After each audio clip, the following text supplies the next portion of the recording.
الحمد لله القائل يا داود إنا جعلناك خليفة في الأرض فاحكم بين الناس بالحق ولا تتبع الهوى فيضلك عن سبيل الله إن الذين يضلون عن سبيل الله لهم عذاب شديد بما نسوا يوم الحساب أشهد أن لا إله إلا الله وحده لا شريك له وأشهد أن سيدنا محمدا عبده ورسوله اللهم صل وسلم على سيدنا محمد وعلى آله وصحبه أجمعين أما بعد فيا عباد الله اتقوا الله أوصيكم وإياي بتقوى الله faqad fazal muttaqun.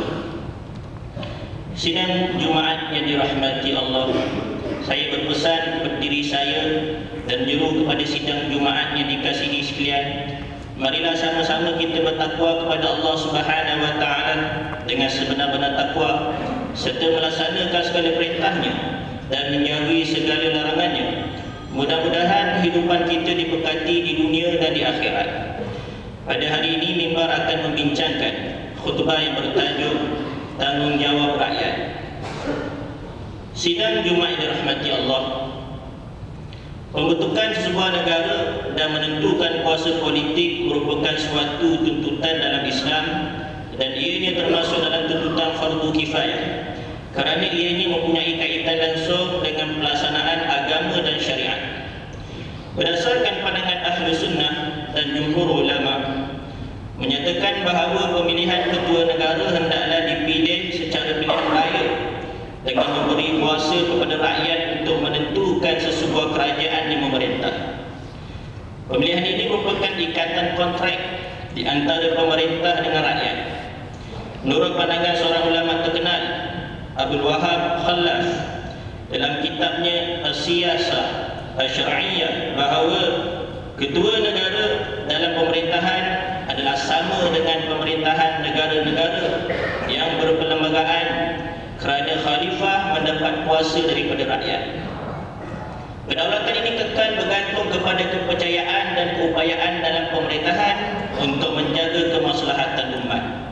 Justru sebagai pemerintah yang dipilih dan dilantik oleh rakyat, maka hendaklah melaksanakan segala amanah dan tanggungjawab dari rakyat. Firman Allah Subhanahu wa taala dalam surah Al-Anfal ayat 27, ya ayyuhalladzina amanu la takhunullaha war rasul wa takhunu amanatikum wa antum ta'lamun. Yang bermaksud, wahai orang-orang yang beriman, janganlah kamu mengkhianati amanah Allah dan Rasulnya, dan janganlah kamu mengkhianati amanah-amanah kamu sedang kamu mengetahui salahnya. Dan sabda Rasulullah sallallahu alaihi wasallam, ala kullukum ra'in wa kullukum mas'ulun an ra'iyati. Ingatlah, setiap orang daripada kamu adalah pemimpin dan setiap kamu bertanggungjawab terhadap apa yang dipimpinnya. Sidang Jumaat dirahmati Allah, mimbar ingin menyatakan bahawa pemilihan pemerintah begitu penting untuk merealisasikan kewujudan sebenar umat Islam. Oleh itu, pemerintah mesti diwujudkan dan dilantik untuk memimpin umat Islam kerana sebab-sebab berikut. Antaranya yang pertama, kerana ia merupakan tanggungjawab besar yang diperintahkan oleh Allah Subhanahu wa taala kepada hamba-hambanya agar mereka bersatu dengan cara berpegang kepada agama Allah Subhanahu wa taala dan tidak berpecah atau bertelanjang sesama sendiri. Sesuatu umat tidak akan terselamat daripada angkara perpecahan dan pertelagahan, melainkan apabila mereka menyerahkan kepimpinan mereka kepada seorang ketua, iaitu ketua yang dapat menyatukan mereka dan semua pendapat tunduk kepada kebijaksanaannya. Yang keduanya, kedudukan pemerintah di kalangan rakyat adalah umpama paksi pada sesuatu binaan. Dialah yang akan merealisasikan perpaduan dan menjaga keutuhan mereka melalui kepimpinannya.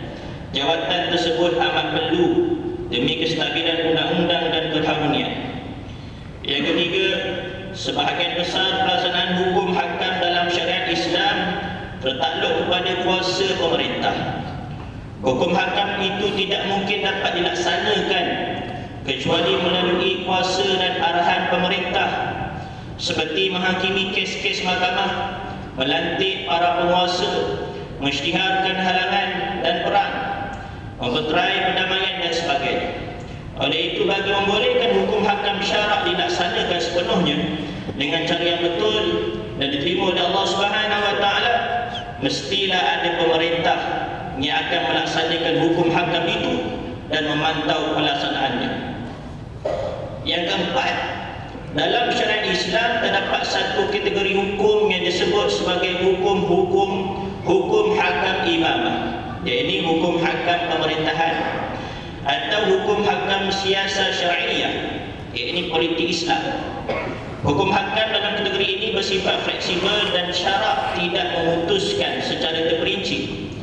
Sebaliknya, hukum hakam dalam kategori ini diserahkan kepada pendapat dan ijtihad pemerintah berdasarkan kepentingan dan keadaan umat Islam.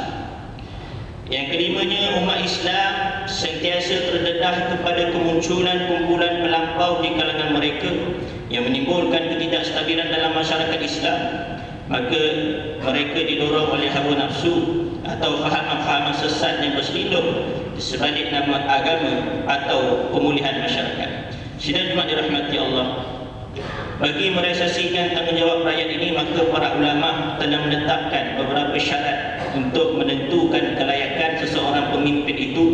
Antaranya ialah keupayaan jasmani, kelayakan undang-undang, kelayakan ilmu, adil dan menguasai ilmu siasat, menguasai ilmu perangan dan pentadbiran. Menurut Imam Al-Mawardi dalam kitabnya Al-Ahkam Al-Sultaniyah, bahawa seseorang pemimpin itu hendaklah mempunyai pemikiran yang tajam untuk menjaga siasat umat, pentadbiran yang menjamin kemaslahatan, berani berupaya mempertahankan negara dan berjihad menentang musuh. Sesungguhnya pemimpin yang baik ialah pemimpin yang sentiasa mengutamakan rakyat, tidak menggadaikan agama kerana kepentingan, berilmu, mempunyai visi dan pandangan jauh untuk membina bangsa dan negara. Ingatlah bahawa tanggungjawab rakyat ini sekiranya tidak diberikan kepada mereka yang benar-benar berhak, nescaya masa depan negara akan hancur dan hidup rakyat akan merana. Justru kita sebagai rakyat hendaklah memilih pemimpin yang mampu membina masa depan rakyat, agama dan negara. Sabda Rasulullah sallallahu alaihi wasallam, "Idza qiyatil amanah intadhiris sa'ah." Qila ya Rasulullah, "Wa ma idha'atuha?" Qala, "Idza wusida al-amru ila ghairi ahlihi fantadhiris sa'ah." Yang bermaksud, apabila amanah itu disia-siakan, maka tunggulah kehancuran. Sahabat bertanya, bagaimana mensia-siakannya? Rasulullah SAW menjawab, apabila sesuatu jawatan itu diserahkan kepada orang-orang yang bukan ahlinya, maka tunggulah saat kehancuran. Sidang Jumaat dirahmati Allah, berdasarkan kepada situasi ini, maka menjadi kewajipan kepada kita untuk membuat keputusan bijak dalam membentuk sesebuah kerajaan yang dapat membela kesucian agama dan keamanan negara.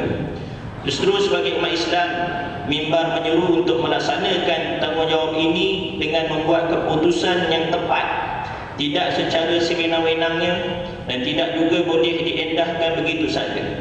Janganlah kita terpengaruh dengan emosi dalam membuat sesuatu keputusan dan tindakan kerana menyesal kemudian hari tiada gunanya. Ingatlah bahawa keputusan kita ini menentukan masa depan kita. Di tangan kita lah yang menentukan nasib anak cucu kita. Maka buatlah keputusan yang sewajarnya kerana kita bertanggungjawab membina masyarakat Islam. Sidang Jumaat yang dirahmati Allah, mengakhiri khutbah pada minggu ini, mimbar yang mulia ini ingin mengingatkan sidang Jumaat sekalian sekali lagi bahawa soal memilih pemimpin mempunyai kaitan dengan perbuatan yang tidak terlepas dari penghakiman Allah Subhanahu wa taala terhadap kita pada akhirat kelak.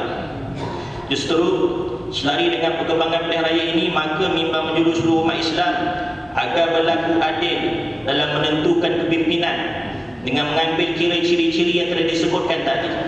Ingatlah, di tangan kita lah kuasa yang menentukan masa depan sebuah negara. Percayalah, negara yang diperintah oleh kepimpinan yang berwibawa dan konsisten akan menjamin segala dasar-dasar dilaksanakan dengan penuh tanggungjawab dan beramanah, lagi adil serta saksama. Sebaliknya, kestabilan, keselamatan dan keharmonian negara tidak akan dicapai jika diperintah oleh golongan yang tidak mempunyai sifat amanah dan hanya memburu jawatan. A'udzubillahi minasyaitonirrajim. Waqfid janahaka liman ittaba'aka minal mu'minin fa in 'asawka faqul inni bari'um mimma ta'malun wa tawakkal 'alal 'azizir rahim. Yang bermaksud, dan hendaklah engkau merendah diri kepada pengikut-pengikutmu dari orang-orang yang beriman. Kemudian jika mereka berlaku ingkar kepadamu, maka katakanlah, sesungguhnya aku berlepas diri dari apa yang kamu lakukan, dan berserahlah kepada Allah yang Maha Kuasa lagi Maha Mengasihani. Barakallahu li wa lakum fil Qur'anil azim wa nafa'ani wa iyyakum bima fihi minal ayati wadh-dhikril hakim. Wa taqabbal minni wa minkum tilawatahu innahu huwas samiul alim. Aqulu qawli hadza wa astaghfirullahal azim li wa lakum bisairil muslimin wal muslimat wal mu'minin wal mu'minat fastaghfiru fayafuzul mustaghfirin wa ya najatat